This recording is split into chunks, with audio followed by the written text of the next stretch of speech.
o'clock on ABC. I want to shift our attention over to Anthony Davis, who struggled a bit in Game 3.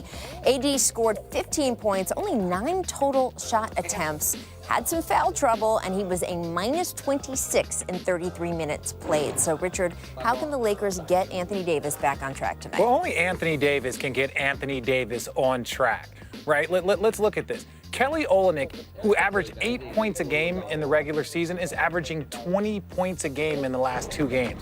So defensively, he hasn't been as sharp. And I'm not saying that he's the only person guarding him. But the 4-man that are the 4 or 5-man that he's getting matched up with is playing well. He's just kind of struggled to get his rhythm. But there was a lack of aggressiveness. Even if you look at in the first quarter, him and Bron both turned the ball over a ton. Anthony Davis has to keep it simple.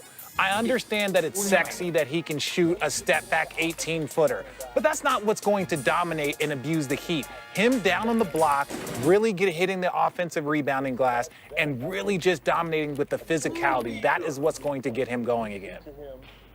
And to add to that, I think, like you said, getting AD going, you feature him in the first 3 or 4 plays at the start of the game, just to get the ball in his hands, just to make the decisions. I mean, he's been ultra aggressive, particularly in Game 1 and Game 2. And so you want him to get the ball and just go to work immediately and just feel good about himself, whether he's putting the ball in the basket or making plays, getting the ball to their star players, because, if he doesn't stay out of trouble, they can find themselves in this situation again. Yeah. And this is, again, where we see LeBron play a role also. Richard, what do you know about the way LeBron works with AD in between on the days where he hasn't had as good a game?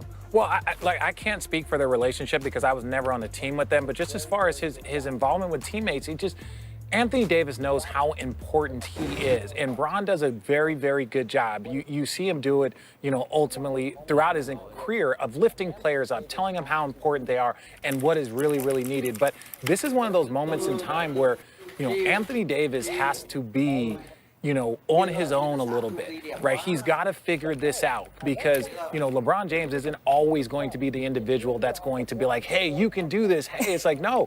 At one point in time in Game 2, he was 11 for 12. And here we are before Game 4 talking about how to get Anthony Davis going. Yeah. Right. I mean, look, and with Anthony, let me say this. Go ahead. Yep. Go ahead, Dan. Go ahead. Oh, well, let me say this. If you looked in that clip, that guy who was walking beside him is another guy who can help motivate and put him in the right places. And Jason Kidd, who is a champion and a great motivator in his own right, he does it not really on the court. He's more efficient and shows his worth off the court. So I feel like he has a lot of people around him. But I agree with you, RJ. At the same time, you take all of that information, but right now in his room, as he prepares for Game 4, is when he should get himself prepared and just say, hey, I'm going to go out and be the dominant Anthony Davis that I am, and we'll see what happens. But being tentative doesn't help. That doesn't help the Lakers. Just go for it. No, and Rach, we saw it with some other series when we saw it like in the Denver series where we had like 2 rebounds or 3 rebounds. Even if the Lakers win those games, that's not your best version of Anthony Davis. He knows that. Everyone knows that. And it's like, well, how do we get him going on the rebounding side? Well, you don't. That's effort. That's hustle. That's focus. That's intensity. And so here we are in the NBA Finals, and we know how good he is and that he is really and truly the key to the Lakers winning a championship. So only he can find that motivation. There's nothing else there to motivate. And he's playing at MVP level. So they need the MVP level performance from him because he is worthy. If they were to sweep and he could be the MVP. So if he gets back on track, that's what they need. Yeah. Well, they're not sweeping. We know that now, right? Miami Heat had their say about that. But he still has a chance. Richard, we don't need to see the top of that bald head. Up next, we're playing a finals edition of the Stat Market. Stay tuned. We'll discuss whether we should buy or sell Jimmy Buckets. Joining D. Wade as the only Heat players to average 30 in a single final series. Think about whether you want to get on. Finals. Get out of my way, says LeBron James. It ain't nothing to it when I do it. Oh, what a pass! The Lakers set a finals record for most threes in a half. Anthony Davis lighting it up. What an amazing performance. And the Lakers are 2 wins away from their 17th championship. Lakers up 2-0 on the Heat. Anthony Davis put on a show again, becoming the 3rd player in finals history to shoot at least 75% on 20 attempts. And you see He's got Hall of Fame company. 3 of the top 4 shooting performances in the finals have been for the Lakers. Stephen A. Smith with us once again for our finals coverage. Stephen, the conversation has to start with Anthony Davis. This is what they brought him to Los Angeles for. This is what he came here for. And now that he's in the moment, he's delivering. Well, he's been absolutely spectacular and unstoppable. There's nothing that they can do with him. He can hit perimeter shots. He's grabbing offensive rebounds. He's putting it back. There's nobody that's impeding his progress at the basket. They look as helpless as I've ever seen the Miami Heat look going up against Anthony Davis. I know he had 32 compared to LeBron's 33, but he was clearly the MVP of this game, and he's clearly been the MVP of this series. There is literally nothing that they can do. They look absolutely helpless. Of course, the Heat undermanned without Bam Adebayo and Goran Dragic. They're probably not going to get Dragic back. Maybe they get Adebayo back. Is there anything that you see that they can do to prevent this from becoming a sweep? Well, that answer would be no, first of all. You can pray. You can do a lot of that, like I told you after game 1. But there's virtually nothing they can do. I would tell you what I would try, though. Okay. Bam Adebayo comes back. Put him in the lineup with Kelly Olynyk. Take Duncan Robinson, who's only shooting 2 of 10 this series, 0 for 3 in game 1, just 2 of 7 tonight. He can barely get a shot off. He's a specialist, but because the Lakers do such an extraordinary job of getting out to defend those perimeter shots, it's rendered him almost helpless. So guess what? Go big, have some size on your front line, and then challenge them to man up and bring those young dudes off the bench to give you some energy and see what works that way. That's about the only thing left for them to try, as far as I could tell. Outside of that, it's pretty helpless. I think it's over, and I think everyone knows it. Yeah, you got to give him some credit. I mean, Heat culture, you know, they made it a fight in game 2, but they just don't have the horses. Normally, they would be heading home. Maybe they get some juice from their home crowd, but of course, this season, that's not the case. If it were in South Beach, perhaps they'd have a better chance because, dare I say, maybe the Lakers would be distracted. Maybe. That might have been their only hope. No distractions right now, though. The Lakers focused and in control of the NBA Finals. Steve, we appreciate it. And particularly against Boston in the last round, this is different, though. The Lakers are prepared, and they've got the type of size and the type of shooting right now with the way these role players are playing to beat this. And I thought their approach to it was great all along, Stan. They get the ball to proper areas of the floor, which is into the middle, and Miami's making some mistakes on their zone coverage. Here, Jimmy Butler's in no man's land. He should be matched up there on the wing with Caruso. Instead, when this ball gets swung, it forces Hero to come out, and that allows LeBron to catch the ball in the baseline, where now he can survey the weak side of the court. You see Kendrick Nunn. He thinks the ball's going to the corner, and there's AD at the rim for an easy dunk. Here, once again, you end up with 2 guys on the ball at the top of the zone. You're going to have problems if you got 2 guys on the ball in the zone at any point. Morris flashes middle.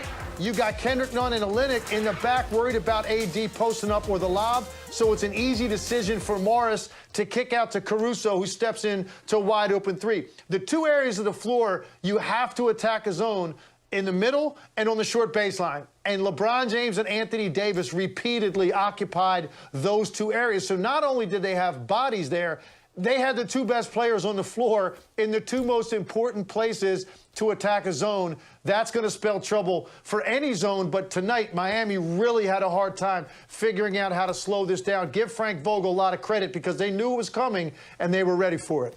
You can try to shoot them out of it, too. The Lakers took a season-high 47 threes. They hit 16 of them, which they'll take. The other problem playing the zone, though, is trying to find a body to put on a body when it comes to rebounding, and Anthony Davis made that a problem.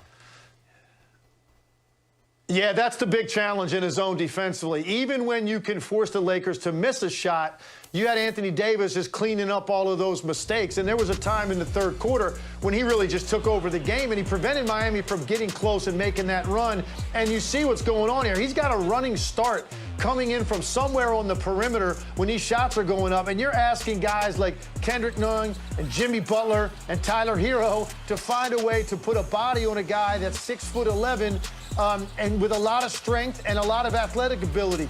That's not going to happen. And Anthony Davis had 3 consecutive putbacks that we just showed you on this film that really looked like a man amongst boys when he was going to the glass. And so for Miami, that's a big challenge because you don't have a specific guy to put a body on because you're not in man-to-man defense. You're boxing out an area. And Anthony Davis is doing a great job of moving, getting a running start, and then these balls are kicking off, and at 6'11", it's just too much to ask Miami's smaller lineups to go up there and get the ball, particularly without Bam Adebayo on the floor.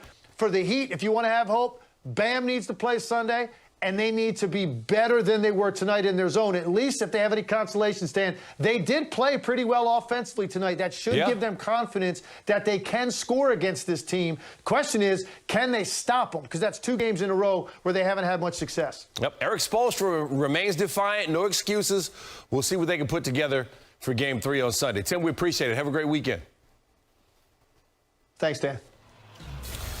We're not done with Game 2. Stephen A. Smith going to join us later on SportsCenter. Does he think it's over? As in over? What do you think? He'll tell you later. So stick around. WNBA Finals, Las Vegas and Seattle, features 6 former #1 overall picks. It'd be 7 if Kelsey Plum wasn't hurt. So you got plenty of star power. Down into the paint, he's up to 11 of 12. Started 12 of 13, finished 15 of 20 for the game.